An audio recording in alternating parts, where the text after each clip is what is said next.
Muy buenos días, arrancamos las emisiones como cada día, miércoles ya, 4 de junio de 2025 de el canal de YouTube de Periodista Digital con nuestro formato económico, Generación Euro, y después a partir de las 10 la retaguardia, a las 12:30, 24/7, y por la tarde ya la burbuja con Josué Cárdenas y la segunda dosis con Rebeca Crespo, con invitados siempre de la máxima actualidad y que van a ser muy de vuestro gusto. Hoy, por cierto, hoy miércoles, ya os anuncio para que preparéis el segundo y el tercer café incluso y estéis, en fin, si tenéis pensado hacer otra cosa, abandonad toda esperanza para que estéis preparados porque a partir de las 10, pues al igual que hicimos la semana pasada, vamos a tener, y además en dúplex, un debate como siempre, duelo en OK Corral, duelo a muerte, dialéctica, por supuesto, entre Eduardo García Serrano y Coto Matamoros. De momento vamos a charlar pues de los argumentos, de las falacias económicas, de las grandes mentiras, no siendo la menor de las cuales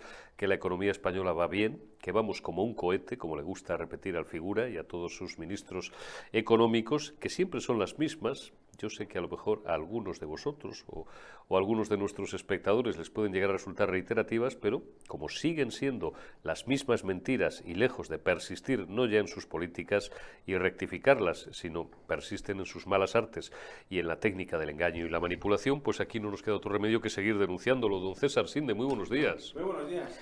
Oiga, que dicen que esto de que tenemos 4 millones reales de parados, que es una exageración, que esto es una cosa, es un bulo de los fachas. ¿Tú cómo lo ves? Bueno, pues debe ser que la Unión Sindical Obrera es facha.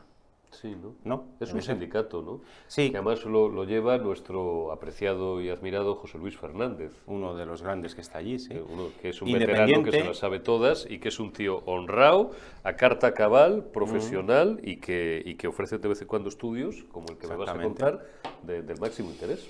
Exactamente, porque Omar, por favor, cuando puedas, pon la foto 1, ese es el informe que ha emitido este martes la Unión Sindical Obrera, y de todo lo que ahí se ve, en el párrafo inmediatamente superior a la tabla, se aprecia que hay 3,7 millones de parados o de personas que no están trabajando, parados reales, exactamente, es el último párrafo justo antes de la tabla. Dice, estarían en el entorno de los 3,7 millones de parados reales.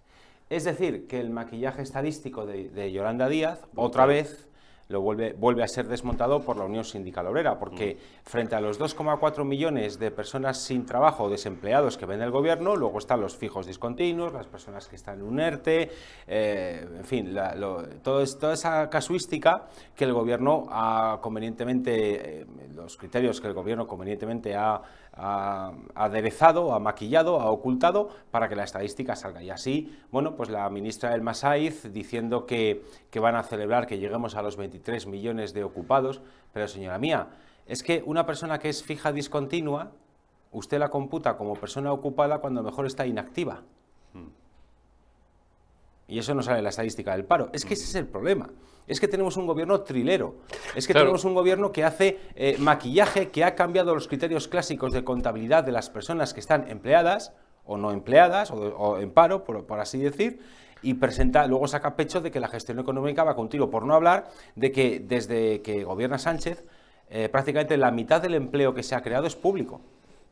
Por tanto, el empleo público... Sí, es gente que está trabajando, eso, pero... que también es un argumento que manejamos mucho, ahí sí que te van a decir que, porque ya es una cuestión ideológica más que de manipulación, que eso es fenomenal, hombre. No, aquí claro. tuvimos a los dos hermanos Garzón, al ministro y al economista, nunca sé quién era el tonto de los dos o el más tonto, que se jactaban de eso, de que hubiera 20 o 21 millones de españoles ya cobrando un sueldo que de forma directa o de forma indirecta provenía del Estado. Exacto, pero es que, vamos a ver, eso no significa denunciar que más de la mitad del empleo que se ha creado es público. Eso no significa un ataque al sector público, eso significa recordar la realidad de las cosas. Parece mentira tener que recordar cosas tan obvias, pero es que con este gobierno es más que necesario, porque su nivel de manipulación tosca y burda llega a tal nivel que nos obliga a descender a ese nivel tan básico. Y es que cuando una persona, al margen de la necesidad de su puesto de trabajo, al margen de que sea un trabajo, por ejemplo, para pasar consulta, que sea un médico, o que sea un chupatintas contratado por el político de turno porque es del partido y hay que colocarlo. ¿vale? No estamos diciendo que cualquier persona que trabaja en el sector público es una persona cuyo empleo no es necesario. Hay muchos millones que sí, pero hay otros millones que no. Hay que diferenciar. Pero al margen de eso, de la necesidad de esa plaza o de ese puesto, de que tal persona esté colocada en el sector público, hay una cosa que es evidente. En el sector público tú cobras de los impuestos que se le quitan a la gente. Por tanto, tú no estás generando economía productiva, no estás creando más riqueza, que eso es lo que hace el sector privado y eso es lo que mantiene el sector público. Hay que recordar otra vez que el sector público no crea riqueza, la gasta, detrayéndola primero de quien la genera, sean personas o sean empresas. Así es como funciona el juego, no estoy descubriendo nada, pero con este gobierno hay que recordarlo. Por tanto, que la mitad del empleo que se ha creado, más de la mitad del empleo que se ha creado bajo el gobierno de Pedro Sánchez, sea público, lo que significa es que estamos adulterando el sistema. Primero, que los datos de paro o los datos de creación de empleo no son reales en la medida en que la contratación pública distorsiona la evolución del mercado de trabajo, en primer lugar, y en segundo lugar, que esas personas que están trabajando en el sector público no están generando riqueza. No es lo mismo montar una empresa productiva, una fábrica de lo que sea, que da empleo a 500 personas, por ejemplo, que hace su facturación, que hace sus pedidos, que crea sus empleos directos, indirectos y asociados. Eso crea economía real, tangible, crea riqueza. Si tú metes a 500.000 personas en el sector público, lo único que estás haciendo es que el sueldo de esos señores o señoras va a tener que salir del sueldo de los autónomos, de los que están en el sector privado por cuenta ajena, de los que han montado un negocio, de los emprendedores, y por tanto no estás creando economía productiva. Eso es en síntesis lo que hay que denunciar una vez más. Y luego respecto a la manipulación de los datos de Yolanda Díaz, Omar, por favor, pon la siguiente noticia, que es la firma de Carlos Cuesta, el libre mercado. Sí. Ahí está. Así manipula Yolanda Díaz la estadística de paro. La cifra de fijos discontinuos crece un 63% desde 2001. Carlos Cuesta en su información cita también los datos de la Unión Sindical Obrera, que he traído yo a antena, y otros informes aledaños. Y en el cuerpo de la información de Carlos Cuesta dice, lo resume muy bien, dice: fijo discontinuo, una persona con un contrato laboral vigente pero que perfectamente puede estar inactivo, sin trabajar, porque solo trabaja unos determinados meses al año. Ese término se ha convertido en la principal clave, hay otras, de una manipulación estadística sin parangón en los datos de paro de España. Y es que el gobierno ha promovido y exigido por medio de su inspección esta forma de contratación que permite que salgan de la estadística los fijos discontinuos, aunque realmente estén en los periodos de cese de actividad o inactividad, en los periodos de paro real. Pues bien, dice Carlos Cuesta, la cifra de fijos discontinuos ha crecido un 63% desde el año 2021, generando un colectivo de más de 800.000 personas que no trabajan pero no figuran en las estadísticas del paro.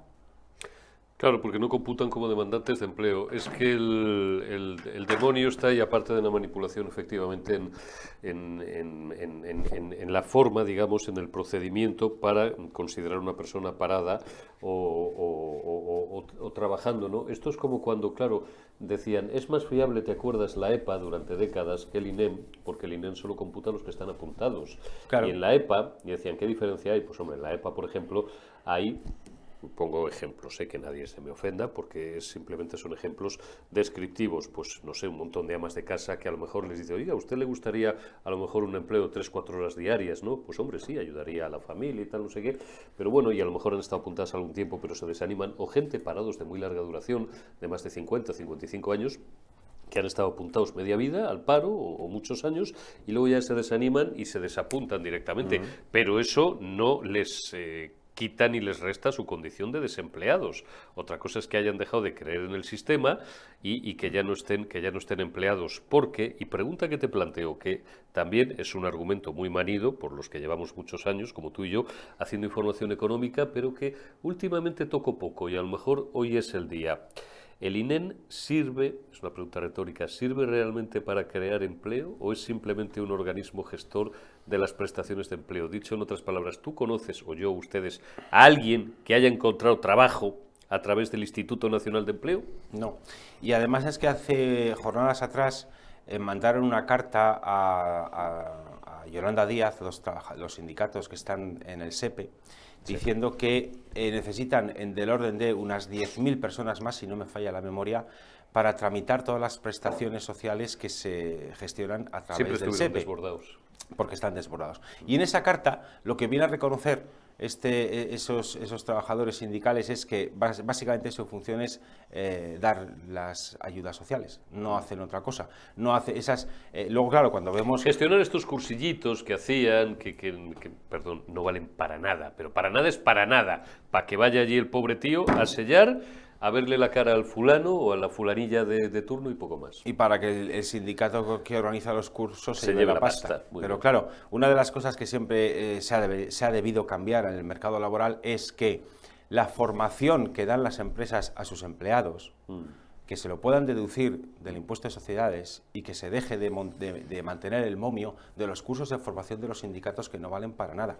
Y porque esos cursos no están pensados para las necesidades específicas de cada empresa, sino para montar un chiringuito donde luego va allí la gente y el sindicato lo factura con cargo a lo que nos traen de la nómina en concepto de formación. Sería mucho más eficaz que las empresas acreditasen que han mandado, por ejemplo, a sus trabajadores, a una empresa de 10 trabajadores que han mandado a 3 a la Academia de Idiomas para aprender francés porque quieren abrir una delegación en Francia.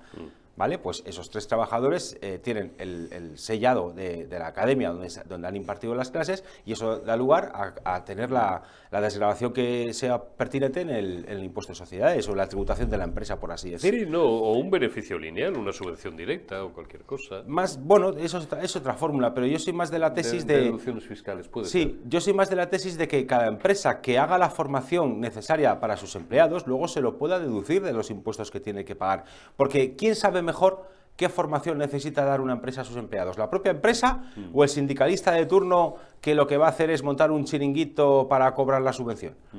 Claro, es que eso es la eficiencia. Entonces, estamos gastando miles de millones de euros en estos años para que los sindicatos monten unos cursos que no son eficaces, porque si vemos, el coste de oportunidad es enorme. Si toda esa cantidad de dinero que se gestiona en los cursos de formación dados por los sindicatos se pudiera hacer de esta otra manera, realmente tendríamos un mercado laboral, unas personas mucho mejor formadas, porque el dinero se habría usado de forma mucho más eficiente. Bueno, pues no, como el Estado se tiene que entrometer en todo y luego tiene que delegar en los amigos, entre comillas, del Estado para que trinquen esa pasta, pues ahí tenemos el problema. Mira lo que ha pasado con el escándalo de los cursos de formación en Andalucía, donde hasta el marido de Susana... que no eres tan joven, que tienes una edad, no nos separan 47, tanto, o sea que... recordarás el caso Pallerols en Cataluña, muchos años antes, que eran, eso quien se lo sabe de puñetera madre, son nuestros queridos Orcajo, Algarra y todos los periodistas catalanes.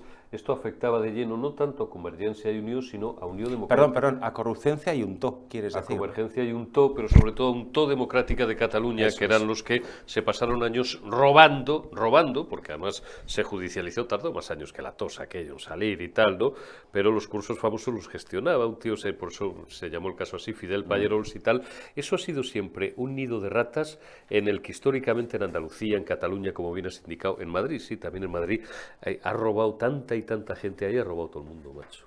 Y sigue robando. Sí, y en Andalucía, aún está judicializado el tema de los cursos de formación. De hecho, una cosa que, bueno, como ahora ya es un cadáver político, porque Sánchez la mató políticamente, hablando, se entiende, pero como dices. Sánchez, como Susana Díaz ya no pinta nada en política, pero se llegó a publicar que el marido de Susana Díaz estaba metido, si no recuerdo mal, en la UGT, impartiendo esos cursos de formación, y cuando Susana Díaz, digamos que era estaba en el equipo de Griñán, me acuerdo perfectamente. Pues resulta que, o casualidad, en el sindicato donde estaba el marido de Susana Díaz, le alquiló una sede al Partido Socialista para impartir un curso de formación subvencionado por la Junta. Iba con la firma del marido de Susana Díaz. ¿Todo quedaba en casa? Claro, es que la izquierda no cree en la familia, pero la suya hay que ver que bien la cuida. La cuida. Claro, igual que el marido de la ministra de Vivienda, que tiene la honrosísima profesión de ser panadero, cosa que es una profesión honrosísima y muy necesaria y muy digna, pero desde que su señora esposa ascendió en política le han puesto de alto ejecutivo en Solaria, si no me falla la memoria. Entonces, una persona que tiene el dignísimo oficio de hacer pan, que nunca será suficientemente dignificado ese oficio, ¿verdad? Pero una persona con esa formación... Exactamente. Una persona con esa formación, pues digamos que no es el perfil necesario para estar en Solaria. Pero seamos ambiciosos, sí, personas con muchísima formación. Nadia Calviño, que tiene una formación económica extraordinaria, y su señor marido, que ya saben ustedes quién es, pues es un ejemplo también de que incluso con formación, también, no voy a decir que roben, digo, pero hombre, a la vista no es muy estético que la señora sea vicepresidenta y ministra de Economía del Reino de España y su marido el que decida cómo se reparten los fondos europeos. europeos. Claro. Es que si empezamos no paramos. Claro.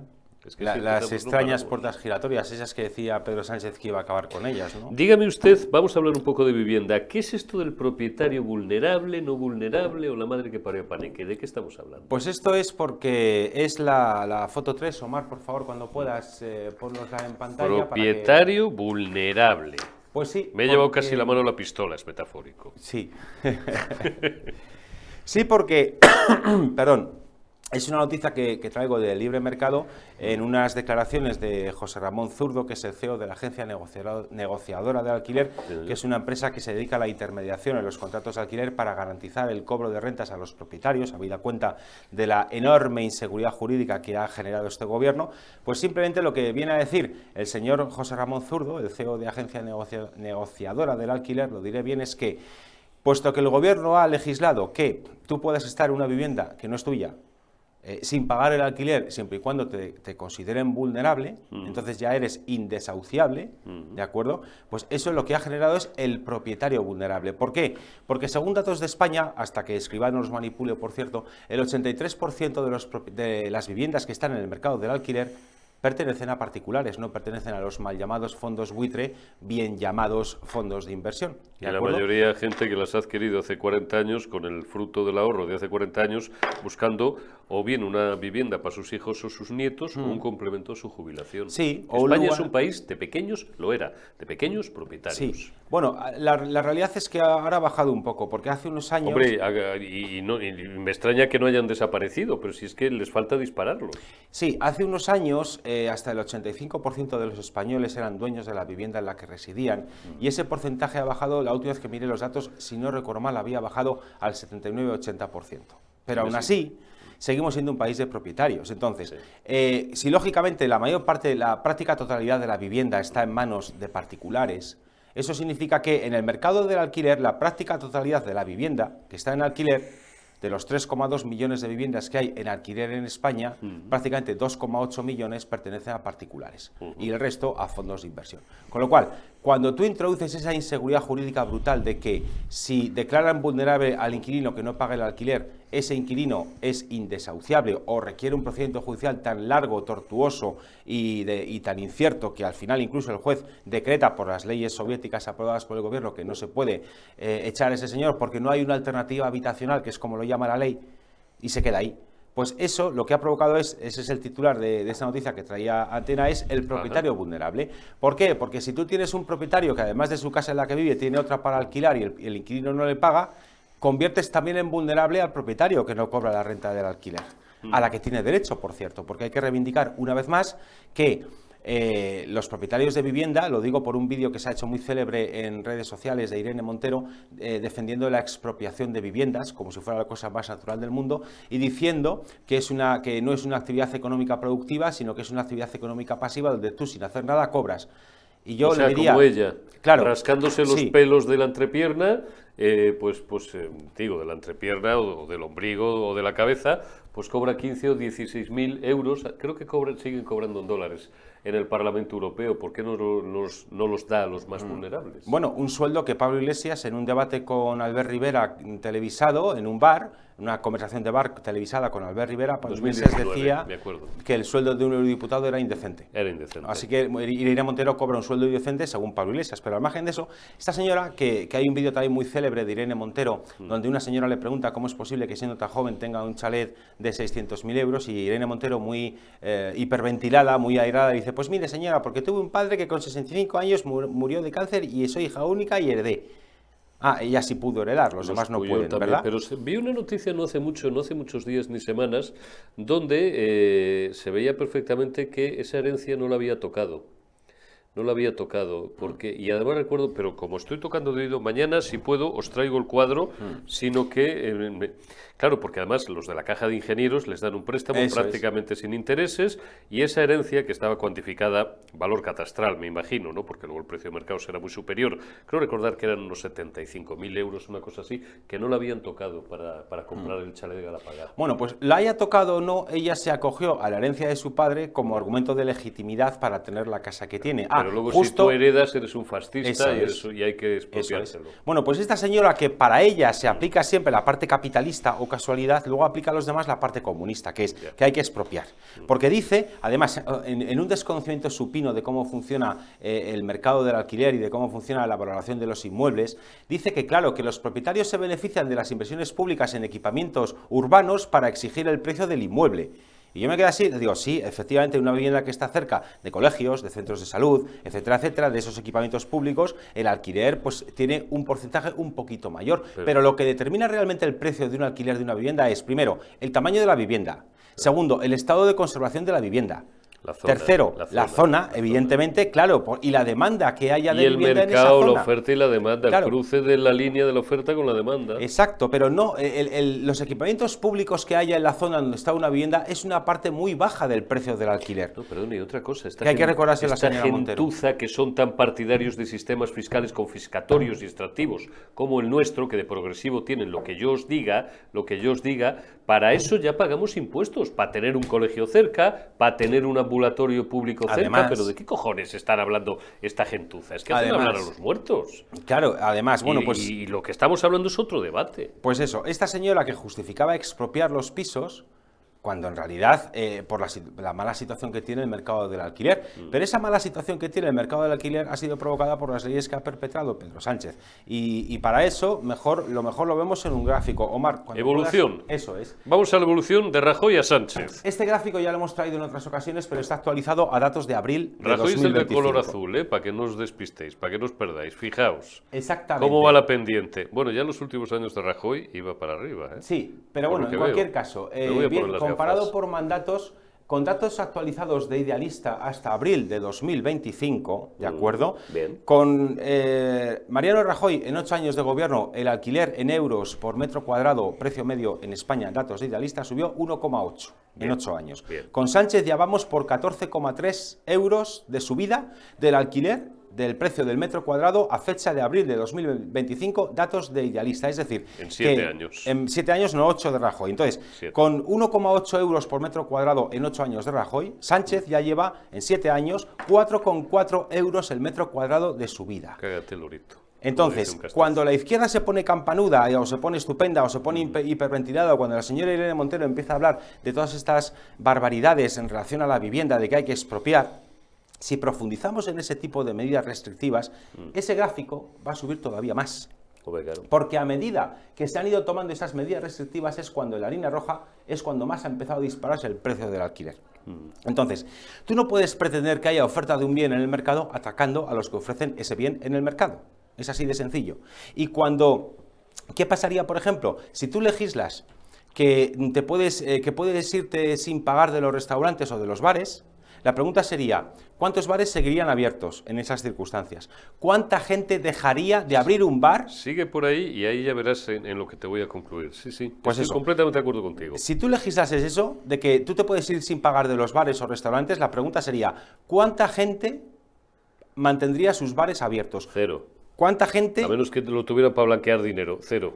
¿Cuánta gente que está considerando meterse en ese sector económico y abrir un bar lo descartaría, dada la inseguridad jurídica? Y en tercer lugar, de los bares o restaurantes que siguiesen abiertos, ¿cuántos subirían sus precios para compensar las pérdidas y para compensar la inseguridad jurídica? Entonces, cuando hay escasez de un bien, no solucionas nada, sino que lo agravas atacando a los que ofrecen un bien. Si tú quieres aumentar o bajarle el precio de los alquileres, la receta la ha puesto Milei en Argentina, donde derogando las leyes kirchneristas, uséase socialistas del alquiler, y liberalizando el alquiler de vivienda en Argentina, en el primer mercado inmobiliario de Argentina, que es Buenos Aires, la oferta de vivienda en alquiler se ha disparado ya un 180%, y los precios de los nuevos contratos han caído casi un 50%, porque al haber oferta, porque no persigues a los propietarios, ¿de acuerdo? Más gente alquila. Y cuando hay más oferta, los precios bajan. Y cuando hay más oferta, los inquilinos tienen más poder de negociación con los propietarios. Y cuando hay más oferta, los propietarios tienen que competir en calidad de los inmuebles que ofrecen a los inquilinos para poder tener un inquilino. Porque si no, te vas a otro que tenga una vivienda mejor a mejor precio. Y eso se ha visto en Argentina. Entonces, aquí en España, ese gráfico Cuidado con la taza, Esto compañero. es lo que tiene el directo. Fijaos, se me ha puesto cara de susto porque por un momento la he visto en el suelo, discúlpame. Nada, Es que además entonces, hemos acumulado dos ya. hemos acumulado dos. Es que ya en las llevamos- 2 horas que llevamos. tanto café te va a matar. Pero bueno, Sí, es ¿no? lo que, ese gráfico El que no es lo que estuvo muy solo, bien resume la situación. En 2018, al llegar al gobierno, ya Sánchez aumenta la duración de los contratos de alquiler. Los pasa obligatoriamente de 3 a 5 años cuando el propietario es particular y hasta a 7 años cuando el propietario es una empresa. Ahí ya se produce el primer bajón en la oferta de vivienda en alquiler. La segunda medida perversa fue el decreto 11/2020, por el cual, con la excusa de la pandemia, no se puede desahuciar a un inquilino que no te paga el alquiler si es considerado vulnerable. Sí, coño, pero Ahí se produjo la segunda bajada, años, que sigue, exactamente, hace 5 años de la pandemia, sigue en vigor porque se prorrogó otro año más meses atrás, se votó en el Congreso, No se ha no prorrogado. se ha derogado nunca, No, técnicamente. Eso. ha estado siempre en vigor, exactamente. Bueno, menos 2 semanas que decayó desde el primer decreto ómnibus que presentó el gobierno hasta el segundo, que ahí, como no se prorrogó, no salió adelante ese decreto ómnibus, Y hubo que durante hacer 2 otro. semanas decayó y lo volvieron a meter otra vez. Pero bueno, de facto, menos esas 2 semanas lleva en vigor eso, que los propietarios de vivienda no pueden recuperar sus inmuebles en caso de impago, produciendo la inseguridad jurídica que provoca. Y en tercer lugar, la ley de vivienda, de la que se cumplen ahora 2 años, fue aprobada en mayo del 23, tú te coges las disposiciones adicionales y las disposiciones finales sobre todo, Sí. y son un conjunto de medidas en contra de los propietarios de vivienda, que eso explica que desde que gobierna Sánchez a la actualidad se han retirado del mercado del alquiler prácticamente 300.000 pisos. Así es como ha caído la oferta. Por tanto, si la oferta cae, los precios se disparan. Sí, pero ¿sabes qué puede pasar? Y esto ya no es un análisis económico, ni macroeconómico, ni no macroeconómico, es un análisis matemático. Si llegan, ha puesto un buen ejemplo César con lo de los bares, cerrarían todos los bares, hombre, a lo mejor abrirían 4, siempre, es decir, es muy raro que esto, como esos logaritmos que tienden a cero, pues alguno quedaría abierto, ¿no? Porque hay negocios aquí de todo pelaje y tal, y si consideramos los negocios legales, los ilegales y tal, y no sé qué. Pero a lo que voy, si estrangulas la oferta, la puedes llevar a cero, como decías, con los bares. Esa función que ven ustedes ahí, saben dónde va, y esto son matemáticas básicas de bachillerato, ¡zas!, al suelo, porque seguiría habiendo la misma demanda, pero la oferta caería a cero. Técnicamente eso se llama estrangular un precio. ¿Y qué haríamos ahí? Esto es como cuando en bolsa, no sé si es un buen ejemplo, pero de repente sale una muy buena noticia de un valor a las 8:30 de la mañana, cuando no ha abierto la bolsa todavía, y entonces de repente, pues a lo mejor hay 2 millones de órdenes de venta, y de repente, pues ante la buena noticia, hay 20 millones de inversores que quieren comprar acciones de esa empresa. Pues el precio queda estrangulado y durante días ese valor puede estar suspendido. Aquí técnicamente inhabilitaríamos el mercado. ¿Y entonces qué hacíamos? Que no sé qué haría la ministra de Vivienda, que no sé qué formación matemática tendrá, o qué haría Yolanda Díaz, o qué haría esta analfabeta, esta lerda de que si quiere bolsa señora Irene Montero. Esto además, fíjate yo, y rematamos muy rápidamente hablando del automóvil, pero yo esto siempre me he preguntado por qué, porque este tipo de medidas, y lo sabes, como lo saben nuestros espectadores que tienen ya una edad, porque todos conocemos gente de todo tipo, tradicionalmente, igual que siempre se dice en la derecha, en el PP tradicionalmente, ahora en Vox y tal, es donde están los capitalistas, la gente con pasta, la gente que tiene, no sé, 3, 4, 5 viviendas, bueno, y grandes tenedores, conocemos cuántas tiene el Wyoming y toda esta gente, pero bueno, es verdad que esos son ejemplos que como tienen perfil mediático y público y tal, pero con estas medidas joden, yo siempre lo he dicho, con perdón del casticismo, acaban jodiendo a medio partido de los suyos. O sea, yo, que es que una cuestión ideológica y de sectarismo sí, pero nunca he entendido muy bien por qué lo hacen, por un populismo malentendido, no lo sé. Bueno, pues porque ellos siempre van a buscar la forma de evadirse de las leyes que aplican o que crean. Esto es como el típico político que apoya la restricción del uso del automóvil, que mientras está en la pomada política no le afecta porque va en coche oficial hasta para comprar tabaco, pero luego el día que vuelve a ser un ciudadano de a pie, que antes o después todo político deja la poltrona y vuelve a ser un ciudadano de a pie, lo sufrirá. Y ahí encontrará su karma. Que se mueren de políticos. Bueno, sí, pero quiero decir que nada es eterno en la vida y que la situación de poder que puedes llegar a tener con coche oficial y escolta, evidentemente, no siempre la vas a mantener. Entonces, cuando ya dejas de tener esa situación privilegiada y te ves obligado a moverte como el resto de los mortales, ahí tú vas a ser también preso de las medidas que tú mismo apoyaste o pusiste en marcha. Y ahí te encuentras tu karma. Ya, pero como la cera que va delante es la que alumbra, decían en mi tierra, dame pan mientras tanto y llámame tonto. Oye, hablamos un poco para terminar del sector del automóvil, Sí. porque tiene el futuro más negro que el alma de Pablo Iglesias y de Pedro Sánchez juntos. El automóvil europeo, dice el último titular que has extractado en el guión de hoy, planta cara a Bruselas. ¿De qué estamos hablando? Pues que Renault y Stellantis anticipan la debacle del sector si no hay cambios. ¿Debacle? ¿Qué quiere decir? ¿Que pues, se van a tomar por rasca, con perdón? Pues sí, porque los principales ejecutivos, en este caso son las fotografías de los CEOs o altos ejecutivos, John Elkann y Luca De Meo, que son los máximos responsables de los grupos automovilísticos Stellantis y Renault. Bueno, pues han concedido días atrás una entrevista al periódico Le Figaro, si no recuerdo mal, de la que se hace eco el responsable de motor del debate, Iván Mingo, con unos extractados de esas declaraciones, y en síntesis lo que vienen a decir es que si la Unión Europea no reconsidera su postura de prohibir los motores de combustión, la venta de motores de combustión para el 2035, el sector del automóvil se aboca a su desaparición. Porque lo que ya están viendo en las automovilísticas es que, en primer lugar, el coche eléctrico no cuaja, porque hay un montón de perfiles de usuarios que no los quieren, porque no les dan servicio. Porque es muy caro, porque su autonomía sigue siendo muy limitada. Por lo que sea. Porque ya hasta las comunidades de vecinos se te ponen de manos, no sé yo si con razón o no. Yo tengo mis dudas y a lo mejor apoyaría a los de, no, eso del cargador lo paga usted.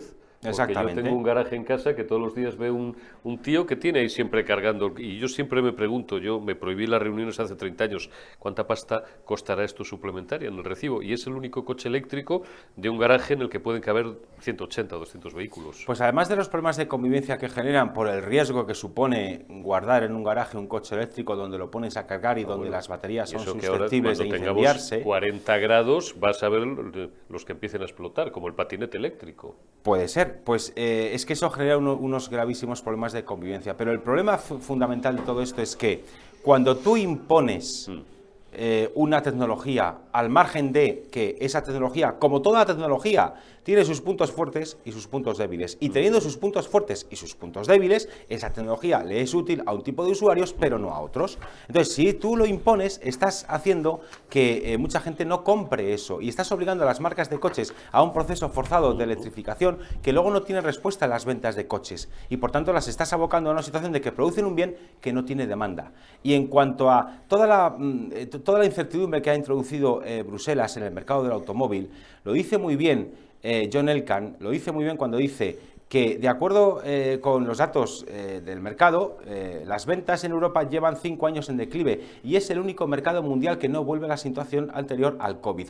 Una situación que definen estos dos ejecutivos como un colapso, pues el año pasado se vendieron solo 15 millones de vehículos en Europa frente a los 18 millones que se vendieron en 2019. Una posición que podría empeorar y llevarnos a un mercado inferior a los 10 millones de coches anuales, según las proyecciones que hace el propio Luca De Meo. Estamos hablando de un piñazo cercano a un 20%, entre un 15 y un 20% de ventas, que no es moco de pavo, con la facturación de estos paisanos anual, y probablemente la situación sea susceptible de empeorar. ¿Y qué hará Bruselas? Pues Bruselas, como sigue en una encrucijada ideológica enloquecida respecto a la prohibición del motor de combustión, esperemos que dé marcha atrás. De momento no da su brazo a torcer. Pero es que lo ve todo el mundo, no sé, porque tú te vas a otros países no precisamente poco desarrollados, te vas a Estados Unidos sin ir más lejos, y joder, este tipo de cosas y otras muchas las tienen mucho más claras. Pues ahí se ve. Es que ese es el problema. Es decir, esto no es cuestión de atacar el coche eléctrico ni de demonizarlo, porque en redes sociales tú ves haters del coche eléctrico y tú ves apóstoles del coche eléctrico. ¿A quién me recuerda? Ese debate es el mismo que, porque yo soy muy fan de Operador Nuclear, sí. No le conozco, pero tenemos gente común, Manolo Fernández Ordóñez, que es otro de los tíos ingeniero nuclear que más sabe en España de energía nuclear y tal, y veo también el mismo entre los renovables y los haters o los haters de la nuclear, los adoradores de la nuclear y los de las renovables. Y son debates y al final dices... sí, pero cuando tú vas a la irreductibles. Técnica, sí, pero cuando tú vas a la técnica, en el caso de la energía nuclear hay una cosa que es evidente. Las renovables solo pueden producir energía cuando hay el recurso natural que permite su producción. Hay algunos taraos que hasta eso te lo discuten. ¿Es el viento o es el sol? Pero el problema de eso es que tú no puedes aumentar la producción de luz cuando hay más demanda si no tienes más sol o no tienes más viento, y por tanto dependes de factores que no controlas, mientras que con la energía nuclear tú controlas siempre la energía que produces. Y en segundo lugar, si ponemos la generación de energía primando las renovables, eso nos obliga a tener una fuente de respaldo. Esa fuente de respaldo entra a producir cuando las renovables no dan la producción que necesitamos. Aquí lo vimos hace un mes y medio. Por tanto, nos están encareciendo los costes, porque si tú basas la producción de luz en tecnología que no es regular, que no es predecible y que no es controlable, tienes que tener una fuente de producción que sí sea predecible, controlable y regular, que dé soporte o que entre en funcionamiento cuando la impredecible no te está dando el resultado que necesitas. Por tanto, estás duplicando la forma de producir energía eléctrica, apostando por una tecnología que no es confiable, que no es regular, que no es continua, frente a otra tecnología que sí lo es, y a esa la tienes de colchón, no la tienes como productor principal. De hecho, en horas equivalentes de producción al año, la energía nuclear es capaz de producir el 80% de las horas del año, frente a un 20% que solamente produce los paneles solares, o un 30% que solamente producen los molinos de viento. Por tanto, es una cuestión ideológica. Si tú quieres primar la tecnología que es la más confiable, la más regular, la que siempre puede garantizar el suministro eléctrico, sin tener ninguna otra fuente redundante que obliga a duplicar los sistemas y por tanto encarece el coste, lo más sensato es apostar exclusivamente por la energía nuclear, como ha hecho Francia, que tiene 54 reactores nucleares, y donde allí la electricidad se paga un 174% menos de coste que en España. Precisamente por eso, porque tienes unas máquinas que no son confiables, que no te aseguran tener luz siempre que la necesites, te obliga a tener unas máquinas para sustituirlas que sí te dé la luz cuando las principales no te estén produciendo. Por tanto, es un modelo ideológico, y por tanto todos aquellos que defienden a pies juntillas que solamente con renovables es lo que necesitamos para tener luz, se equivocan, y esto no es una cuestión de fe, es una cuestión de sentido común. Y de conocimientos técnicos mínimos, básicos. Y luego ya, y con esto rematamos, ya la gran mentira y lo más surrealista es tener a una individua como Teresa Rivera, que ha sido probablemente una de las hectáreas más venenosas en todo este debate, pero que sin embargo, que aquí las estaba cerrando y las siguen cerrando, pero que subvenciona jugosamente a las centrales nucleares alemanas. ¿A cambio de qué? De negociar su jugosísimo puesto de número 2 de Charo von der Leyen, con un sueldo pues que serán 400 o 500 mil dólares o euros, insisto, creo que siguen cobrando en dólares anuales. Don César Sinde, muchísimas gracias como siempre. Tenemos que recuperar, y lo digo en directo, porque esto es una gran familia y compartimos con nuestros espectadores, a partir de la semana que viene, como usted y yo nos vemos aquí las caras una vez por semana o incluso dos, tenemos que recuperar nuestro diccionario del politiqués izquierdoso. No, del progrestés español, español progrestés. Español progrestés, sí señor, sí señor.